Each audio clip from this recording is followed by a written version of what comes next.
பிப்ரவரி 9வது தேதி வரலாற்று நிகழ்வுகள்.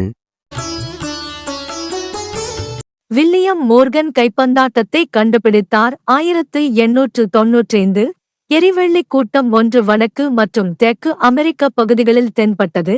இது பூமியின் சிறிய குறுகிய வாழ்வு காலமுள்ள ஒரு இயற்கை துணைக்கோள் என வானியலாளர்களால் கூறப்பட்டது. 1913 தென்கொரிய இராணுவம் கியோச்சாங் என்ற இடத்தில் 719 பொதுமக்களைக் கொன்று குவித்தது. 1951 முதலாவது கண்டம் விட்டு கண்டம் பாயும் ஏவுகணை R-7 சோவியத் அமெரிக்காவின் லாஸ் ஏஞ்சலஸில் 6 அளவு நிலநடுக்கம் ஏற்பட்டதில் 64 பேர் உயிரிழந்தனர். 1971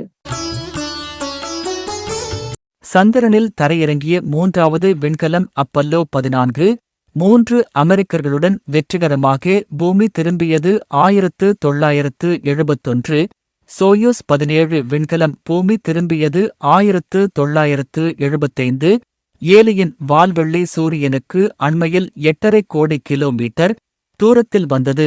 1986 கோப்பர்நீசியம் தனிமம் முதற்தடவையாக கண்டுபிடிக்கப்பட்டது.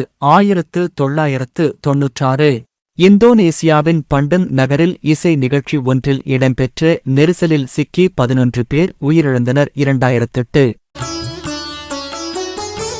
செருமனி பவேரியா மாநிலத்தில் 2 பயணிகள் தொடருந்துகள் மோதியதில் 12 பேர் உயிரிழந்தனர், 85 பேர் காயமடைந்தனர். 2016 அமெரிக்காவில் சியாட்டில் பெருநகர பகுதியில் 10 அங்குல பனிப்பொழிவு பதிவாகியுள்ளது.